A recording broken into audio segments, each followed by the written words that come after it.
Hello and welcome to another edition of Championship Predictions from the Iron Sport Podcast. I'm Craig Savage, and with me as always is Daniel Cody and Charlie Betts. Let's have a quick recap of what happened in midweek. There are lots of yellow perfect scores in there, a total of 8. 4 for myself, which was fantastic. Charlie got 3, considering he had none on Tuesday night, and Daniel Cody just a 1. So my perfect scores are on Coventry, Middlesbrough, Huddersfield, Birmingham, Reading, Blackburn, and Stoke, Swansea. Charlie's was on Norwich, Brentford, Watford, Wycombe, and Sheffield Wednesday, Rotherham. And Cody's was his beloved Luton Town, who won 1-0 at Nottingham Forest. So the points overall was myself on 17 points, which is a new record. Charlie with 12 and Daniel Cody's 9. So the table looks like this after match day 34. I'm on 258 with 46 perfect scores.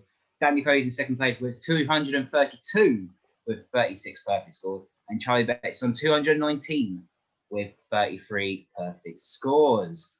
So let's start off with the Friday night football. It is Huddersfield Town versus Cardiff. Charlie, Cardiff City, another win for them, and then move just 2 points off the playoffs. Yeah, obviously the Mick McCarthy effect, and I'm not stealing Dan's stat, but in terms of we always say about possession, the team with the possession tends to lose. You couldn't have had it any more obvious than that. Cardiff win 4-0, 27% possession, which is just insane. I think I have to back them again. Huddersfield are definitely on the slide, albeit they stemmed it with a draw against Birmingham, but it looked a fairly resounding sort of. Birmingham had the better of the shots and stuff like that. Less possession, a bit of probably unlucky not to get a result. So I think Huddersfield got a bit lucky against Birmingham the other night. I can't expect them to get that lucky against Cardiff. So it's a Cardiff win. I mean, do you go for 4-0 again? They're scoring for fun. Kiefer Moore is bagging goals left, right and centre. So I might do it. I'm going to go for it bold. First game, 4-0 again, Cardiff. Ready? I think that's possibly a tad ambitious, but Huddersfield, the last 2 home games have actually bounced back a little bit. The problem is that Cardiff are just in scintillating form, and away from home, they'll know how to do it. It's not going to be quite as bold. I'm going to go for half the score of Charlie's, 2-0 to Cardiff City. No, Cardiff excellent, ruthless. I think they've been since Mick McCarthy's taken over. Charlie said, not much possession, but scoring goals for fun. I'm going to go Cardiff to win 3-1. Up next at Vicarage Road, it's the early kickoff. It's Watford versus Nottingham Forest.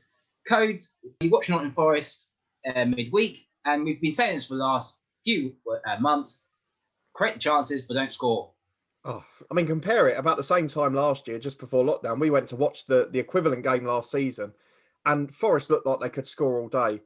Glenn Murray missed a sitter. He had 2 chances. Aside from that, you'd expect him to put away. But there's something missing. I don't know what it is. They will sign a big striker in the summer, and I'm sure they'll do great next year. But it was a worrying sign. And against a Watford side who are very sturdy defensively, I'm afraid I can only see a home win. Despite Watford's unconvincing performances the last couple, I'm going to go for the slenderest of 1-0 Watford wins. Charlie? Yeah, I think I have to follow in terms of a Watford win. I think at home, albeit not been amazing to watch, they've been consistent. They've got 1 loss in the last 5. The breaking news I promised beforehand is they've just signed Carlos Sanchez, ex-Aston Villa and West Ham. So, is he going to bolster that midfield a bit more in defence? I don't know. But it's a bit of an odd signing this late in the season. But there you go. If he's a free agent, why not? But maybe it is that little bit of experience that might, just shore him up, take him over the line. I think I mentioned about Norwich grinding out wins, and I think Watford will do another one of them. I'm going to go for an old favourite, 2-0 Watford. Yeah, I think we all have to agree on the Watford win, to be honest. Obviously, Andre Gray is finally found the back of the net. But if Forest take chances, they can be ruthless again. But it's really disappointing that they got the creating chances, but they just can't score. I don't understand it. The strike power they have, it baffles me that they can't score more goals than they actually have. But they're going to lose this game slenderly. I'm going to go for 2-1 to Watford. Up next, it is Barnsley versus Birmingham. A point for Birmingham Codes, not good enough. No, I mean, either side winning that game would have been probably taking them a little bit clearer, but Birmingham are starting to show some good signs. It is 7 points in 4 games. On the road, they've been better for the majority of the season, and you don't concede as many away from home, but they are up against a Barnsley side who are beyond flying. They're in ridiculous form, and they've been sensational at home. So I can't back against Barnsley. I can only see them scoring again. It's going to be slender, but I'm going to go for 2-1 to Barnsley. I don't think so, to be honest. I think if Barnsley score early, it could be the same. And to be fair, the Barnsley scored early, but they're very good at the moment, Barnsley. I'm very, very impressed with them, considering where they were at the end of last season to now. It's unbelievable turnaround. You've got to give the manager credit and the players credit as well. Barnsley will win this game 3-0. Charlie?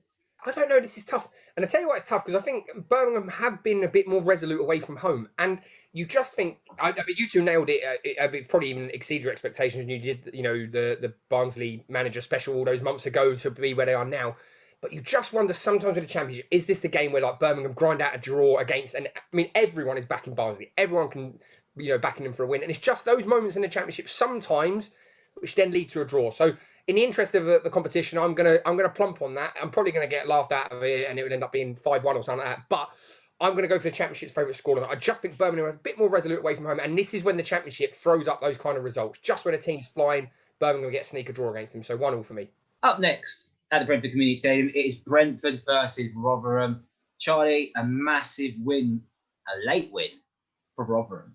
I mean, 97 minutes, you don't get much later, to be honest, do you? Yeah, it's huge. I mean, that's a huge result down the bottom there, especially, we'll talk about Sheffield Wednesday in a bit, but it's promising signs. It's promising signs for Rotherham, but they are coming up against a Brentford side who, albeit maybe not firing all cylinders as much as they would like, but they're still at home. Their record is so good. So this is tough for me. I think Brentford will win. I don't think it'll be a convincing win, because I don't think Brentford have looked convincing. I know they lost, obviously, to Norwich midweek as well. But I think they might just have a little bit too much at home. So I'm going to back a Brentford win 1-0, but not the best scintillating Brentford that we saw earlier in the season. Cody? Rotherham were losing very narrowly against some good sides at the top of the table. And as soon as they played a rival down there, a game they had to win, they won it. So you've got to give them a bit of credit. Brentford, they weren't great against Norwich. It wasn't just the result, it was the performance that was a concern. And Thomas Frank's interview after was possibly mind games, but it was still a bit bizarre nonetheless. So I actually think Rotherham are going to get something out of this game. I don't think it's going to be a pretty game of football, but this is my Championship favourite scoreline, 1 apiece. Yeah, I don't see anything else but a Brentford win. This is a tough game for Rotherham. Obviously, it was crucial to get those 3 points on Wednesday night, because obviously 2 games in hand, only a few points off Birmingham and your Huddersfields and Coventry. So it puts a bit more pressure on them than it is on Rotherham at the moment. I don't see this being the game for them to bounce back, get more points, unfortunately. I'm going to go Brentford to win 2-0. Up next, Ashton Gate, it is Bristol City versus QPR. Codes a home defeat, a first home defeat for Nigel Pearson. Yeah, it was going to end eventually. They've not got quite as good a squad as Cardiff, so it wasn't going to go on forever like the Mick McCarthy one. I mean, basically, the 2 wins he got at the start means they're safe now, so he's not got to worry. QPR are better on the road than they are at home, and Bristol City aren't in as good a form as Barnsley. So I have to go for a QPR win. They always seem to score. Bar that Preston game, they've scored in all their last 6. So 2-1 QPR. Charlie?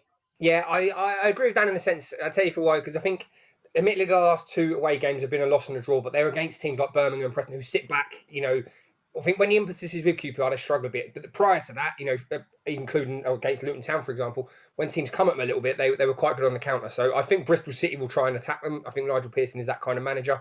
So I think it probably plays into Warburton's hands a little bit more. Although the last few games haven't maybe been as convincing as we'd have expected prior to that. But I still think they've got enough, especially given the fact that I think they're good on the counter. So QPR to win. I think it won't be a lot in it. 1-0. This is probably my wild prediction of the week. I'm not sure. Obviously, the 2 goals Bristol City conceded, not great, to be fair. One, if you throw one in the net, that doesn't help. And the other one, it hits off someone's back. What can you do? We spoke about how inconsistent QPR were at the start of the season. They're starting to do that again. They had that good form, obviously, started January. Now it's back to win-loss. It's not good.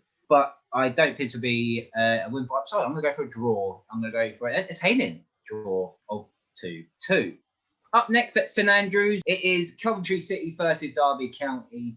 Charlie, when Derby lose, they lose heavily. Yeah, the last 3 away games that they've lost, they haven't been consecutively, but they've lost 9 goals in 3 games. It doesn't bode well. So when they collapse big.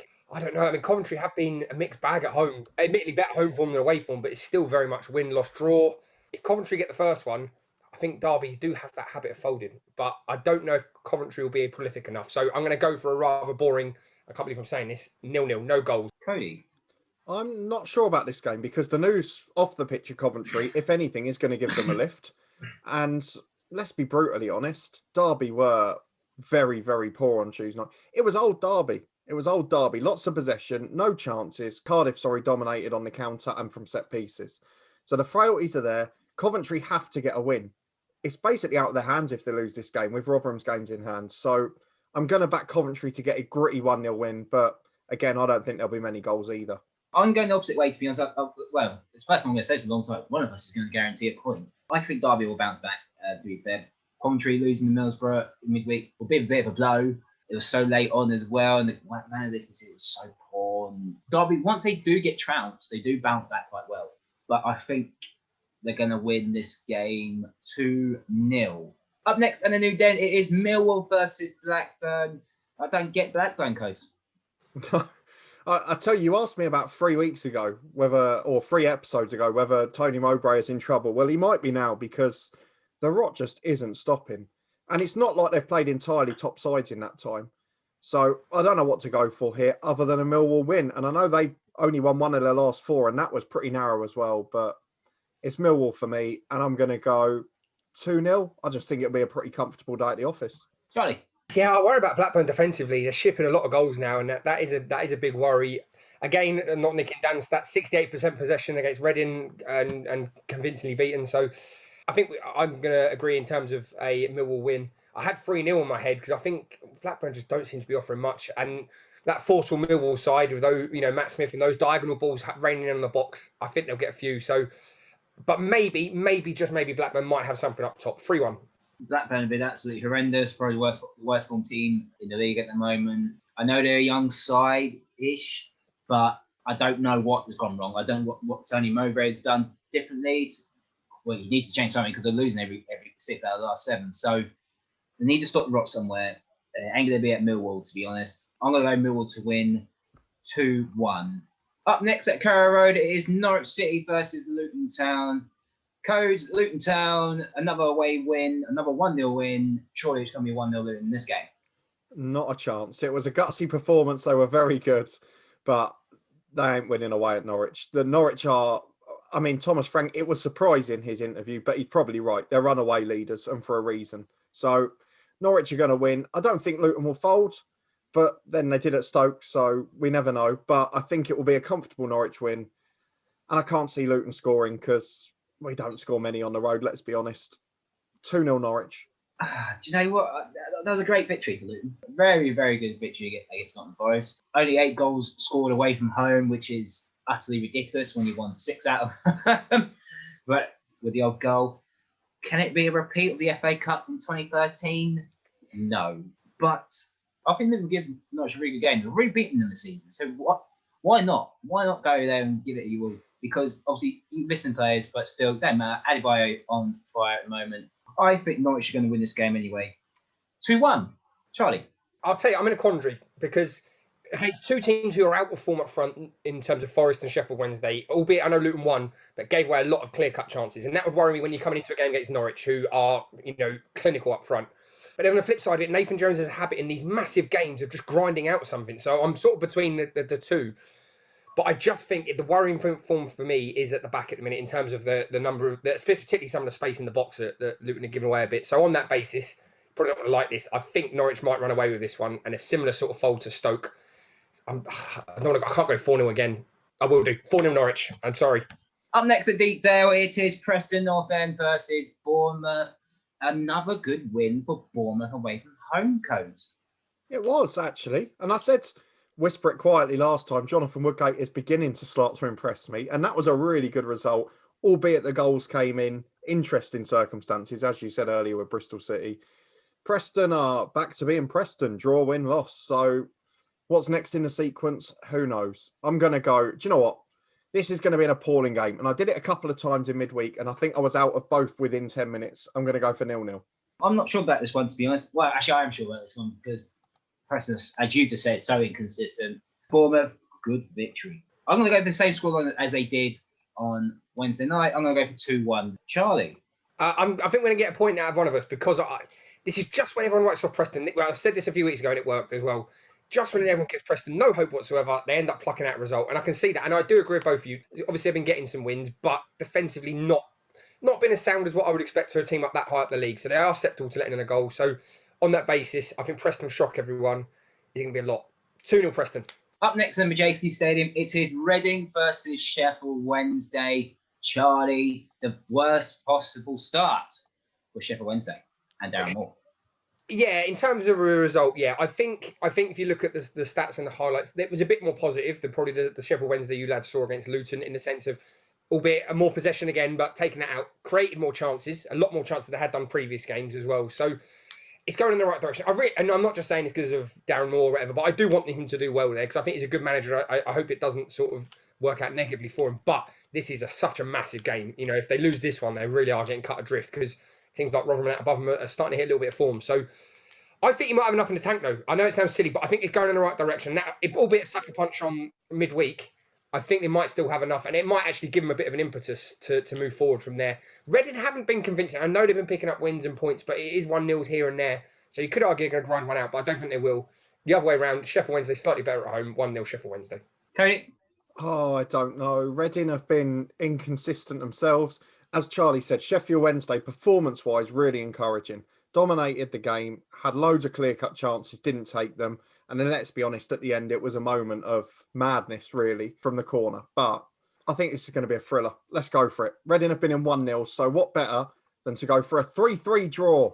I knew you'd say 3-3. I really did know that you was going to say 3-3, because it won't end 3-3. It won't end 1-0 to Sheffield Wednesday, because I feel like Reading are going to score an early goal, and Sheffield Wednesday's confidence will just dip again. 2-0 up against Luton last weekend, lost the game. Obviously coming back, 1-0 down, all right, lucky goal. And then to lose it in the 97th minute, surely the confidence is gone from this team, because they thought they were flying high at 2-0 at half-time against Luton, and to now lose that game and then lose to your Yorkshire rivals in the 97th minute, I don't know how you can respond. But Reading are going to win this game 2-0. Up next at the Bet365 Britannia Stadium, it is Stoke City versus Wycombe. Charlie, it's a bit of a game of the long ball. Obviously, Wycombe are probably one of the more direct sides in the league. Stoke can be, but I don't know. I would normally go for a 1-0 Michael O'Neill win, but they're a bit ropey at the minute, Stoke. And especially against teams who are below them, and they're probably expected to get results again. You see where they sort of blow it a little bit. Part of me is thinking I should go for Michael O'Neill special 1-0, but I'm also contemplating 0-0. I'm torn between the two. I'm going to back Michael O'Neill, though, because I like him. He's a good bloke. 1-0, but I don't think it'll be a pretty game. And that's only because Wycombe are away from home. And away from home, they haven't really been any good at all, to be honest. Ready? I'm just going to put it on the line here. Why not? Stoke have been 3 defeats in a row. They've been inconsistent. Bar the Luton game that was handed to them, they've not been great. I'm going to go for it. Wycombe are going to win by the most dull 1-0 you've ever seen. I'm going to go in the middle, to be fair. I think we all agree this is not going to be the best game in the world. And apologies to Stoke and Wycombe fans. But I don't think it'll be 0-0. I think there will be goals. There will be goals. But I'm going to go for the Championship's favourite scoreline. For the first time this match day, 1-1. And the final game is at the Liberty Stadium. It is Swansea City versus Middlesbrough. Codes, Swansea, crucial last-minute win against Stoke. Yeah, I think there could have been some trouble ahead if they hadn't got that result. But it's going to build the confidence again. It's the performance of champions, isn't it? A last-minute penalty. Middlesbrough themselves with a late winner after going behind early against Coventry. So I don't really know where to go with this one, because they're both sides in decent form. And we've seen before, Neil Warnock can surprise us. It's just worth pointing out as well, Swansea haven't won 2-0 in their last 6 games. So the law's gone. And as a result, they're going to win by 2-1. Charlie? Yeah, I don't know. I think this is where Warnock shows up. And the 4-1 against Huddersfield, when Swansea lost, and obviously losing to Bristol City, they did fold a bit. And I just think that although they beat Stoke, as we just spoke about, Stoke have been in not great form at all. So I'm going to finish on a barnstormer. And Neil Warnock's just signed a new contract. A bit more confidence in the team. 5-goal thriller, 3-2 Middlesbrough. I'm torn about this one, to be honest, because obviously Swansea, they really done well to get that for last minute. I don't think it was a penalty, in my opinion, but they done well to get the 3 points. Middlesbrough, fine. Obviously, I've been happy with them all season, to be fair. This is a tough one. It really is a tough one. I could see Neil Warnock special, but it'd be a draw. I'm going to go Swansea 1-1. And let's have a quick recap of what we just predicted. Charlie's gone bold with 2 4-0 scorelines for Cardiff and for Norwich. Code's going for a wild 3-3 draw between Reading and Sheffield Wednesday. And for myself, Barnsley are going to hammer Birmingham. And those are our predictions. Do you agree with us or disagree with us? Let us know in the comment section down below. And while you're down there, give us your predictions for this weekend's action. Don't forget to like this video, subscribe to the On Football Podcast, and you can follow us on Twitter at OnThisFootball3. And we'll see you next time.